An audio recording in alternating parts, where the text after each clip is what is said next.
Código de Processo Civil. Paramos no artigo 70, um novo bloquinho com leis, porque o primeiro foi do 1 ao 20 e pouco, alguma coisa assim. E agora a gente tá gravando os outros artigos, porque não é a lei toda. Então agora a gente vai para o outro bloco de artigos que colocaram no edital. E aí vai lá pro artigo 70, livro 3, dos sujeitos do processo. Título 1. Das partes e dos procuradores. Capítulo 1. Da capacidade processual. Artigo 70. Toda pessoa que se encontre no exercício de seus direitos tem capacidade para estar em juízo. Artigo 71.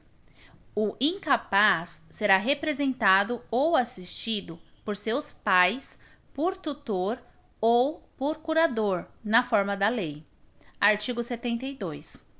O juiz nomeará curador especial ao, inciso 1, incapaz, se não tiver representante legal ou se os interesses deste colidirem com os daquele enquanto durar a incapacidade. Inciso 2. O réu preso, revel, bem como ao réu revel citado por edital ou com hora certa, enquanto não for constituído advogado. Parágrafo único. A curatela especial será exercida pela Defensoria Pública nos termos da lei. Artigo 73. O cônjuge necessitará do consentimento do outro para propor ação que verse sobre direito real imobiliário, salvo quando casados sob o regime de separação absoluta de bens. Parágrafo 1. Ambos os cônjuges serão necessariamente citados para a ação, inciso 1, que verse sobre direito real imobiliário, salvo quando casados sob o regime de separação absoluta de bens. Inciso 2, resultante de fato que diga respeito a ambos os cônjuges ou de ato praticado por eles. Inciso 3, fundada em dívida contraída por um dos cônjuges a bem da família. Inciso 4, que tenha por objeto o reconhecimento, a constituição ou a extinção de ônus sobre imóvel de um ou de ambos os cônjuges. Parágrafo 2. Nas ações possessórias, a participação do cônjuge, do autor ou do réu somente é indispensável nas hipóteses de composse ou de ato por ambos praticado. Parágrafo 3. Aplica-se o disposto neste artigo à união estável comprovada nos autos. Artigo 74. O consentimento previsto no artigo 73 pode ser suprido judicialmente quando for negado por um dos cônjuges sem justo motivo ou quando lhe seja impossível concedê-lo. Parágrafo único. A falta de consentimento, quando necessário, não suprido pelo juiz, invalida o processo. Artigo 75. Serão representados em juízo, ativa e passivamente, inciso 1, a União pela Advocacia Geral da União, diretamente ou mediante órgão vinculado. Inciso 2, o Estado e o Distrito Federal por seus procuradores. Inciso 3, o município por seu prefeito ou procurador. Inciso 4, a autarquia e a fundação de direito público por quem a lei do ente federado designar. Inciso 5, a massa falida pelo administrador judicial.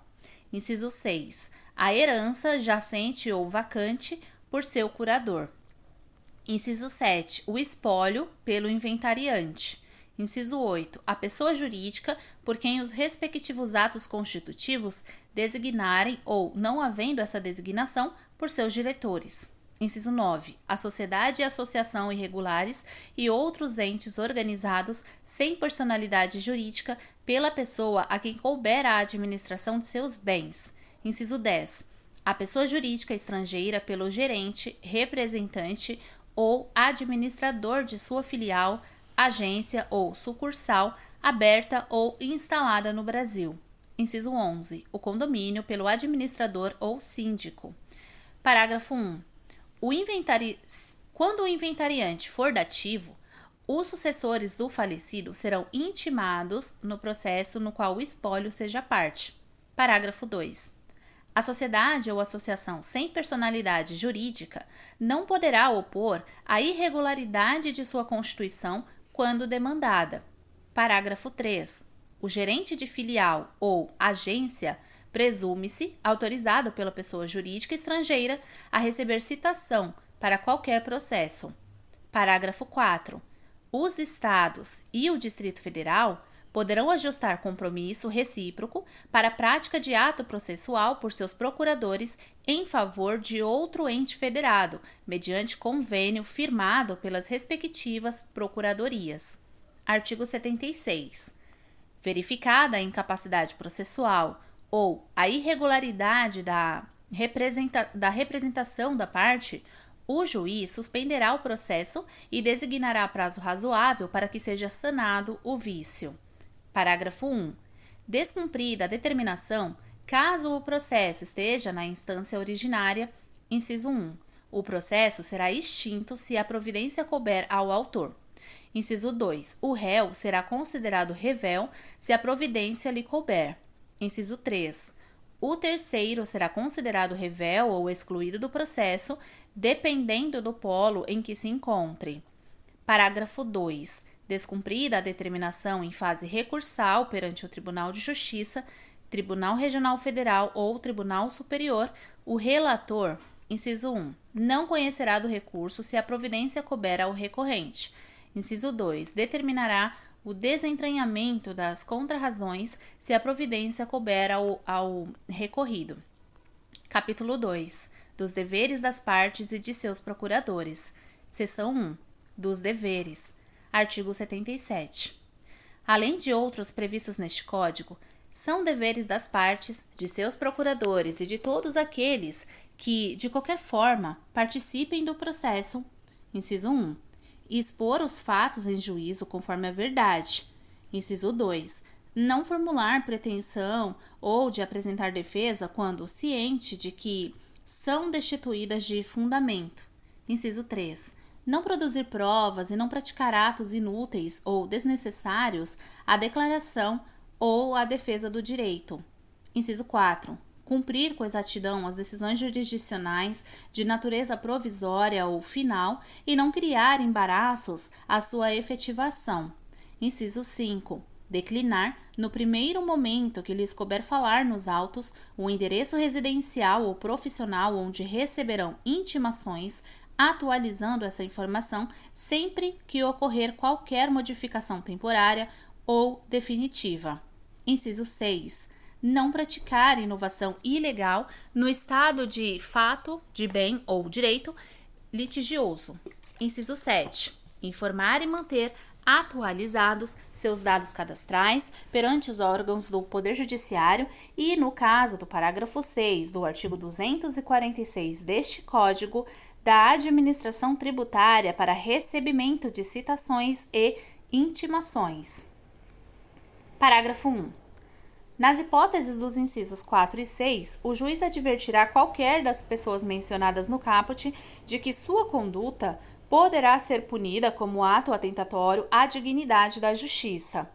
Parágrafo 2. A violação ao disposto nos incisos 4 e 6 constitui ato atentatório à dignidade da justiça, devendo o juiz, sem prejuízo das sanções criminais, civis e processuais cabíveis, aplicar ao responsável multa de até 20% do valor da causa, de acordo com a gravidade da conduta. Parágrafo 3. Não sendo paga no prazo a ser fixado pelo juiz, a multa prevista no parágrafo 2 será inscrita como dívida ativa da União ou do Estado após o trânsito em julgado da decisão que a fixou, e sua execução observará o procedimento da execução fiscal, revertendo-se aos fundos previstos no artigo 97. Parágrafo 4. A multa estabelecida no parágrafo 2 poderá ser fixada independentemente da incidência das previstas nos artigos 523, parágrafo 1 e 536, parágrafo 1. Parágrafo 5. Quando o valor da causa for irrisório ou inestimável, a multa prevista no parágrafo 2 poderá ser fixada em até 10 vezes o valor do salário mínimo. Parágrafo 6.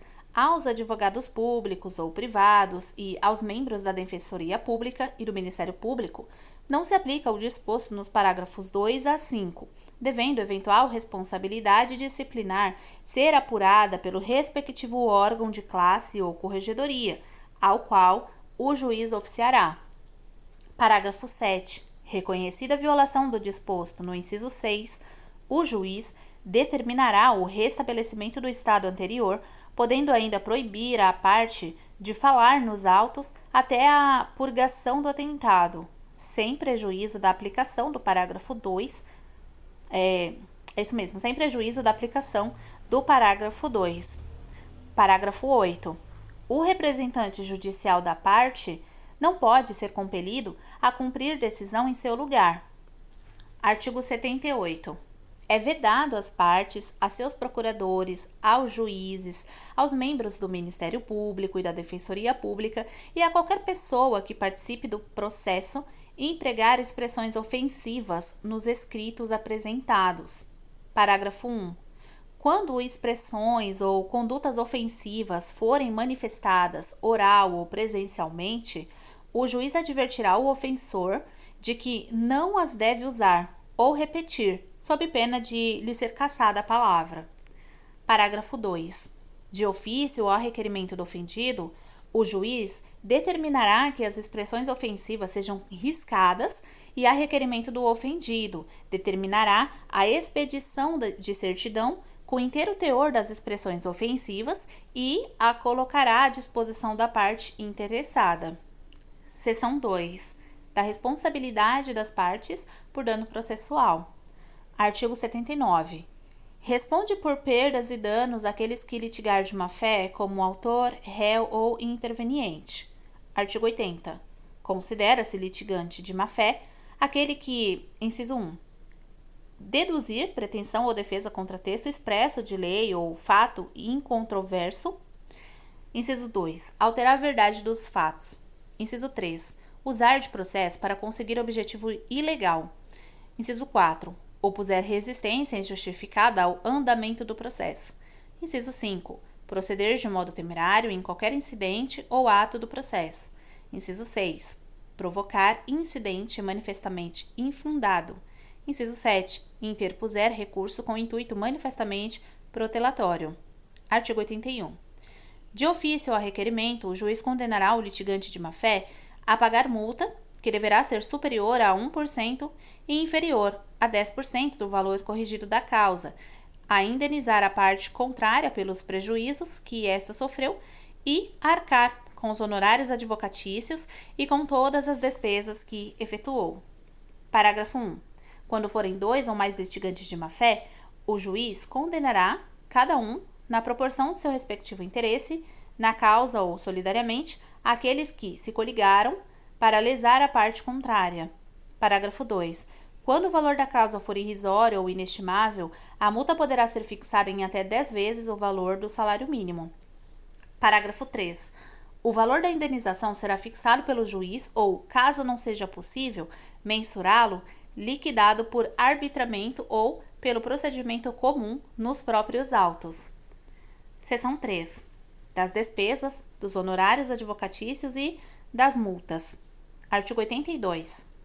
Salvo as disposições concernentes à gratuidade da justiça, incumbe às partes prover as despesas dos autos que realizarem ou requererem no processo, antecipando-lhes o pagamento, desde o início até a sentença final, ou na execução até a plena satisfação do direito reconhecido no título. Parágrafo 1. Incumbe ao autor adiantar as despesas relativas a ato cuja realização o juiz determinar de ofício ou a requerimento do Ministério Público, quando sua intervenção ocorrer como fiscal da ordem jurídica. Parágrafo 2. A sentença condenatória, o vencido a pagar ao vencedor as despesas que antecipou. Vou ler de novo, não entendi muito bem não esse parágrafo 2. A sentença condenará o vencido a pagar ao vencedor as despesas que antecipou. Agora entendi. Artigo 83. O autor brasileiro ou estrangeiro que residir fora do Brasil ou deixar de residir no país ao longo da tramitação do processo prestará caução suficiente ao pagamento das custas e dos honorários de advogado da parte contrária nas ações que propuser, se não tiver no Brasil bens imóveis que lhes assegurem o pagamento. Parágrafo 1. Não se exigirá a caução de que trata o caput, inciso 1, quando houver dispensa prevista de acordo ou tratado internacional de que o Brasil faz parte. Inciso 2, na execução fundada em título extrajudicial e no cumprimento de sentença. Inciso 3, na reconvenção. Parágrafo 2. Verificando-se no trâmite do processo que se desfalcou a garantia, poderá o interessado exigir reforço da caução, justificando seu pedido com a indicação da depreciação do bem dado em garantia e a importância do reforço que pretendes obter. Artigo 84. As despesas abrangem as custas dos atos do processo, a indenização de viagem, a remarcação do assistente técnico, a remuneração do assistente técnico e a diária de testemunha. Artigo 85. A sentença condenará o vencido a pagar honorários ao advogado do vencedor. Parágrafo 1. São devidos honorários advocatícios na reconvenção, no cumprimento de sentença, provisório ou definitivo, na execução resistida ou não e nos recursos interpostos cumulativamente. Parágrafo 2. Os honorários serão fixados entre o mínimo de 10% e o máximo de 20% sobre o valor da condenação, do proveito econômico obtido ou não sendo possível mensurá-lo, sobre o valor atualizado da causa, atendidos. Inciso 1. O grau de zelo do profissional. Inciso 2. O lugar de prestação do serviço. Inciso 3. A natureza e a importância da causa. Inciso 4. O trabalho realizado pelo advogado e o tempo exigido para o seu serviço. Parágrafo 3. Nas causas em que a Fazenda Pública for parte, a fixação dos honorários observará os critérios estabelecidos nos incisos 1 a 4 do parágrafo 2 e os seguintes percentuais. Inciso 1. Mínimo de 10% e máximo de 20% sobre o valor da condenação ou do proveito econômico obtido até 200 salários mínimos. Inciso 2. Mínimo de 8% e máximo de 10% sobre o valor da condenação ou do proveito econômico obtido acima de 200 salários mínimos até 2.000 salários mínimos. Inciso 3. Mínimo de 5% e máximo de 8% sobre o valor da condenação ou do proveito econômico obtido acima de 2.000 salários mínimos até 20.000 salários mínimos. Inciso 4. Mínimo de 3% e máximo de 5% sobre o valor da condenação ou do proveito econômico obtido acima de 20.000 salários mínimos até 100.000 salários mínimos. Inciso 5. Mínimo de 1% e máximo de 3% sobre o valor da condenação ou do proveito econômico obtido acima de 100.000 salários mínimos. Parágrafo 4. Em qualquer das hipóteses do parágrafo 3, inciso 1, os percentuais previstos nos incisos 1 a 5 devem ser aplicados desde logo quando for líquida a sentença. Inciso 2. Não sendo líquida a sentença, a definição do percentual nos termos previstos nos incisos 1 a 5 somente ocorrerá quando liquidado o julgado. Inciso 3. Não havendo condenação principal ou não sendo possível mensurar o proveito econômico obtido, a condenação em honorários dar-se-á sobre o valor atualizado da causa. Inciso 4. Será considerado o salário mínimo vigente quando prolatada sentença líquida ou que estiver em vigor na data da decisão de liquidação. Parágrafo 5. Quando, conforme o caso, a condenação contra a Fazenda Pública ou o benefício econômico obtido pelo vencedor ou o valor da causa for superior ao valor previsto no inciso 1 do parágrafo 3, a fixação do percentual de honorários deve observar a faixa inicial e, naquilo que a exceder, a faixa subsequente e assim sucessivamente.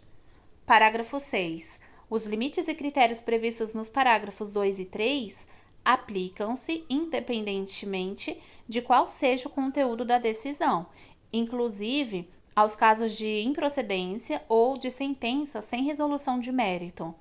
Parágrafo 7. Não serão devidos honorários no cumprimento de sentença contra a Fazenda Pública que enseje expedição de precatório, desde que não tenha sido impugnada. Parágrafo 8. Nas causas em que for inestimável ou irrisório o proveito econômico, ou ainda quando o valor da causa for muito baixo, o juiz fixará o valor dos honorários por apreciação equitativa, observando o disposto nos incisos do parágrafo 2. Isso mesmo, vou ler de novo. Nas causas em que for inestimável ou irrisório o proveito econômico, ou ainda quando o valor da causa for muito baixo, o juiz fixará o valor dos honorários por apreciação equitativa, observando o disposto nos incisos do parágrafo 2. Parágrafo 9. A ação de indenização por ato ilícito contra a pessoa, o percentual de honorários incidirá sobre a soma das prestações vencidas, acrescida de 12 prestações vincendas. Parágrafo 10. Nos casos de perda do objeto, os honorários serão devidos por quem deu causa ao processo. Parágrafo 11. O tribunal, ao julgar recurso, majorará os honorários fixados anteriormente, levando em conta o trabalho adicional realizado em grau recursal, observando conforme o caso o disposto nos parágrafos 2 a 6, sendo vedado ao tribunal, no cômputo geral da fixação de honorários devidos ao advogado do vencedor, ultrapassar os respectivos limites estabelecidos nos parágrafos 2 e 3 para a fase de conhecimento. Parágrafo 12. Os honorários referidos no parágrafo 11 são cumuláveis com multas e outras sanções processuais, inclusive as previstas no artigo 77. Parágrafo 13. As verbas de sucumbência arbitradas em embargos à execução, rejeitados ou julgados improcedentes e em fase de cumprimento de sentença, serão acrescidas no valor do débito principal para todos os efeitos legais. Parágrafo 14. Os honorários constituem direito do advogado e têm natureza alimentar, com os mesmos privilégios dos créditos oriundos da legislação do trabalho, sendo vedada a compensação em caso de sucumbência parcial. Parágrafo 15. O advogado pode requerer que o pagamento dos honorários que lhe caibam sejam efetuado em favor da sociedade de advogados que integra na qualidade de sócio, aplicando-se à hipótese o disposto no parágrafo 14. Parágrafo 16. Quando os honorários forem fixados em quantia certa, os juros moratórios incidirão a partir da data do trânsito em julgado da decisão. Parágrafo 17. Os honorários serão devidos quando o advogado atuar em causa própria. Parágrafo 18. Caso a decisão transitada em julgado seja omissa quanto ao direito aos honorários ou ao seu valor, é cabível ação autônoma para definição e cobrança. Artigo 19. Os advogados públicos perceberão honorários de sucumbência nos termos da lei. Artigo 86. Se cada litigante for em parte vencedor e vencido, serão proporcionalmente distribuídas entre eles as despesas. Parágrafo único. Se um litigante sucumbir em parte mínima do pedido, o outro responderá por inteiro pelas despesas e pelos honorários. Artigo 87. Concorrendo diversos autores ou diversos réus, os vencidos respondem proporcionalmente pelas despesas e pelos honorários. Parágrafo 1. A sentença deve distribuir entre os litisconsortes, de forma expressa, a responsabilidade proporcional pelo pagamento das verbas previstas no caput. Parágrafo 2. Se a distribuição de que trata o parágrafo 1 não for feita, os vencidos responderão solidariamente pelas despesas e pelos honorários. Artigo 88. Nos procedimentos de jurisdição voluntária, as despesas serão adiantadas pelo requerente e rateadas entre os interessados. Artigo 89. Nos juízos divisórios, não havendo litígio, Os interessados pagarão as despesas proporcionalmente a seus quinhões. Artigo 90. Proferida a sentença com fundamento em desistência, em renúncia ou em reconhecimento do pedido, as despesas e os honorários serão pagos pela parte que desistiu, renunciou ou reconheceu. Parágrafo 1. Sendo parcial a desistência, a renúncia ou o recebimento, a responsabilidade pelas despesas e pelos honorários será proporcional à parcela reconhecida, a qual se renunciou ou da qual se desistiu. Parágrafo 2. Havendo transações e nada tendo as partes disposto quanto às despesas, estas serão divididas igualmente.